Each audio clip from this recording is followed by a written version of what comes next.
अगली सुबह जब सूरज की किरणें खिड़की से उस एसी वाले कमरे में आई तो रिया को एक अजीब सी शांति महसूस हुई। पिछली रात पायल ने उससे माफी मांग ली थी और दोनों के बीच सब ठीक हो गया था, लेकिन ये शांति ज्यादा दिन टिकने वाली नहीं थी। दोपहर का वक्त था। अचानक घर के बाहर एक टैक्सी आकर रुकी। आवाज सुनकर सब बाहर आए। ये थी रोहित और पायल की बुआ जी।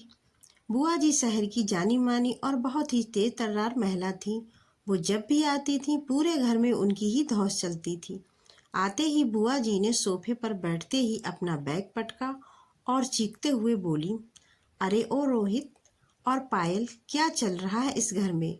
मुझे फोन पर किसी ने बताया कि नई बहू ने आते ही अपनी धाक जमा ली और मेरी लाडली पायल को उसका कमरा तक छीनकर नीचे फेंक दिया।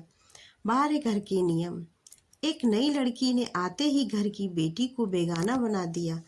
पायल यह सुनकर घबरा गई। उसने तुरंत आगे बढ़कर कहा, बुआ जी आप गलत सुन रही हैं, ऐसा कुछ नहीं है। लेकिन बुआ जी ने पायल को रोकते हुए कहा, तू चुप रहे पायल, तू बहुत भोली है, इसलिए सब तेरा फायदा उठाते हैं। आज मैं आई हूं ना इस नई बहू को उसकी औकात और घर के नियम समझाने के लिए। कहाँ है वो नई बहू? बुलाओ उसे जरा सामने। बुआ जी इतने पर ही नहीं रुकी। वो गुस्से में सीधे ऊपर की मंजिल पर उस एसी वाले कमरे की तरफ बढ़ गई। उनके पीछे पीछे सास, रोहित और पायल भी भागे। बुआ जी ने धड़ाम से उस कमरे का दरवाजा खोला और बोली, देखूं तू जरा कौन महारानी बनकर इस कमरे में बैठी है। अरे वाह, ऐसी चल रहा है, सजावट भी हो रही है। और मेरी पायल नीचे घुटन भरे कमरे में रहे। अभी के अभी अपना सारा सामान समेटो और निकलो इस कमरे से। इस कमरे का पहला हक इस घर की बेटी का है, किसी बाहर से आई बहू का नहीं। पूरा घर सन्न रह गया। सास गुस्से में कांपने लगी क्योंकि कोई भी मेहमान आकर उनके घर के फैसलों पर उंगली उठाए, यह उन्हें बर्दाश्त नहीं था। रोहित भी बुआ जी को टोकने ही वाला था कि तभी रिया अपनी जगह से हिली तक नहीं।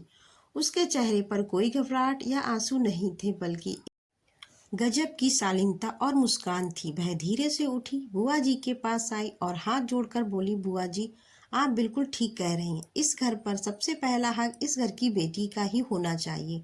बुआ जी ने अकड़ कर कहा, चलो कम से कम तुम्हें इतनी तो अकल है। अब ज्यादा नौटंकी मत करो, निकलो यहाँ से। रिया ने मुस्कुराते हुए कहा, मैं अभी अपना सामान समेट लेती हूँ बुआ जी, लेकिन जाने से पहले मेरी एक बात सुन लीजिए। जिस कमरे के लिए आज आप इतना तूफान मचा रहे हैं, उस कमरे में ऐसी की ठंडक तो है, लेकिन रिश्तों की गर्माहट नहीं है। मैंने तो यह कमरा हंसते हंसते पायल दीदी को दे दिया था, क्योंकि मेरे लिए कमरे से बड़े रिश्ते हैं। लेकिन आप जिस हक की बात कर रही हैं ना, हक सिर्फ कमरों पर नहीं दिलों पर जताया जाता है।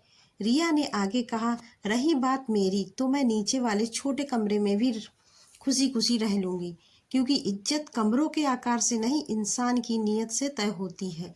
लेकिन बुआ जी आज आपने बिना सच्चाई जाने जिस तरह से एक घर की बहू पर इल्जाम लगाया है, उसने यह साबित कर दिया कि खून का रिश्ता होने के बाद भी कई बार दिल बहुत छोटे हो जाते हैं।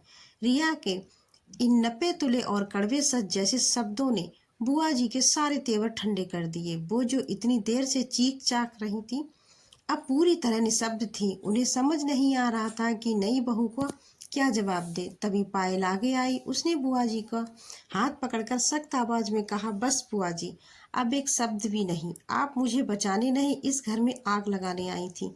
सच यह है कि उस दिन रिया भाभी ने मुझसे कमरा नहीं छीना था, बल्कि मैंने अपनी जिद और अहंकार में उनसे वो कमरा छीना था। और इसके बावजूद रिया भाभी ने मुझे बड़ी बहन की तरह माफ किया। पायल ने रोते हुए रिया को गले लगा लिया और बोली, यह कमरा मेरा ही है नहीं, यह सिर्फ मेरी भाभी का है और इसी का रहेगा। सास की आंखें भर आई। उन्होंने आगे बढ़कर रिया और पायल दोनों को अपने सीने से लगा लिया। बुआ जी अपना सा मुंह लेकर चुपचाप बैठ गई। उन्हें समझ आ गया था कि अब यह घर पहले जैसा नहीं रहा। यहाँ अब दीवारों से ज्यादा दिलों की कीमत है। रात को जब सब शांत बैठे थे तो रोहित ने रिया से कहा, तुमने आज बिना एक भी ऊंची आवाज निकाले बुआ जी का घमंड हमेशा के लिए तोड़ दिया। रिया ने मुस्कुराकर चाय का कप बढ़ाया और कहा, सच्चाई में सबसे बड़ी ताकत होती है, उसे चिल्लाने की जरूरत नहीं पड़ती। अगर ये कहानी दिल को छू गई हो तो एक लाइक और चैनल को सब्सक्राइब जरूर कर देना। Thanks for watching.